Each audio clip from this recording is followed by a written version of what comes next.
Retailers may be forecasting a bumper Boxing Day, but Britain's high streets are losing about 20 stores every day. Lisa Dowd has been investigating whether pop-up shops could be the answer. This is a pop-up shop. For a short time, it's full of jewellery designers looking to lure in customers.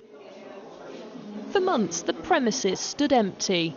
Now Karen and others are here until a permanent tenant is found. It's been a brilliant opportunity to showcase my work for the first time, really, because I only graduated in June, so it's like be able to test the market, see if people like the stuff that I'm making.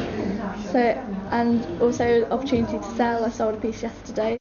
According to research, 20 shops close on Britain's struggling high streets every day. 1 in 6 premises now stands empty, compared with 1 in 20 at the start of the recession. So could pop-up shops help revitalise and reinvent? I've heard of examples of some shops going for as little as £1 a week, because the landlord is saying to himself, I think these people have got a good product, and if I give them a month or two at a cheap rate, they may want to stay longer, and then I can charge a commercial rate. But pop-ups have to be flexible. We pay rates and all the bills, and we get a reduced rent. It works both ways, that we can kind of stay here potentially as long as we want, but likewise, if somebody who wants to take on a proper lease, we could get kicked out within a month. This pop-up is paid for by council and European funding. It's something new, people will come in and have a look at it. We put flyers around the city, we've emailed, lots of people have got a website. It encourages new people into the arcade, which they should have a knock-on effect on the other businesses. They come and go quickly, so it's not known how many are trading or their impact. But everyone here recognises that no one benefits from premises standing empty. Lisa Dowd, Sky News. Let's talk a bit more about this. Chris Gourlay is founder of Spacehive, which is a website which helps communities get funding for projects like pop-up shops. What a brilliant idea, Chris. And a win-win for everybody, it seems, looking at that report.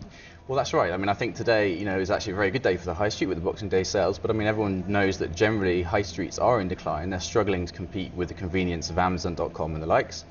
But high streets can have a really bright future, and the secret is going to be in making them great places to visit. The problem is people are looking online and getting it delivered to their door. So is this the death of the high street? We've been hearing that, haven't we, from people like Mary Portas for the last couple of years or so. The high street's got to be much more exciting, hasn't it? It's got to be exciting, it's got to be distinctive, it's got to be really a fantastic, vibrant place to visit.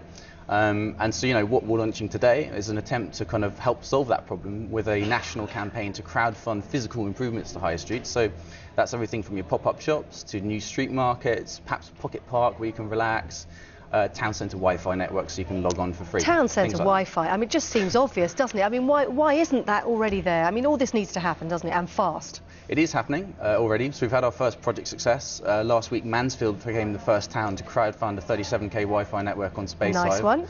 And Experian are the first corporate to contribute cash. They're putting 100k into these sorts of projects. And the idea is to make it really quick and easy for people to make physical improvements to their town centres. Why do councils then fund pop-up shops and the like? And you were talking about the funding there as well for the Wi-Fi. What's in it for them? Well, it's all about making high streets into really exciting places to visit. And if you get that right, then you're driving footfall to town centres. That's going to help local traders, but it also creates great experiences for people to come and visit. You get interesting stuff, interesting new shops that you wouldn't find elsewhere. Like what?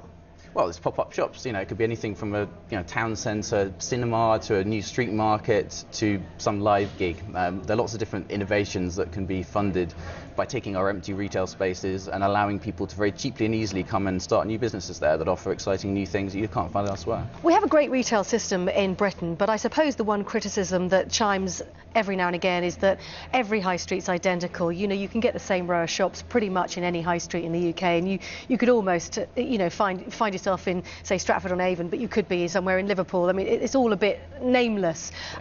This initiative would stop that, wouldn't it? It would bring much more local feel to the proceedings in every high street. I think that's right. And I think towns realise this now, that they have to be really distinctive, interesting places to be. They have to be places to visit that you can't find elsewhere.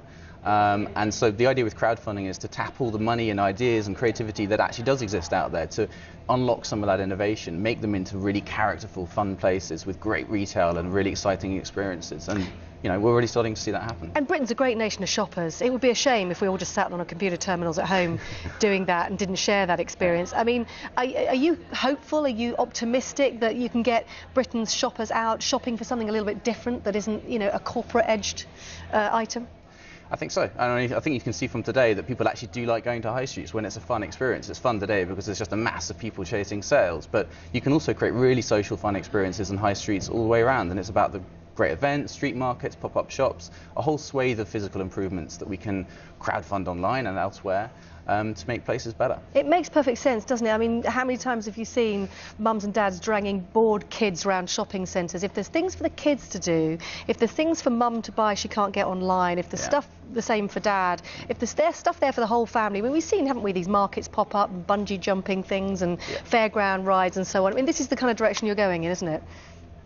I think that's right. I think you've got to be very creative, and actually there are some great ideas and great projects out there, and we just need to tap the widest possible sorts of funding to actually make them happen. So, you know, local people, businesses, councils, corporates contributing. It's not an either-or mechanism. It's just about making it really, really quick and easy to get these projects off the ground and create those really creative, exciting places. You know, we can do it, and people already are. Chris Gourlay, great to talk to you. Best luck with your project. Thanks very much for speaking to us. Thank you.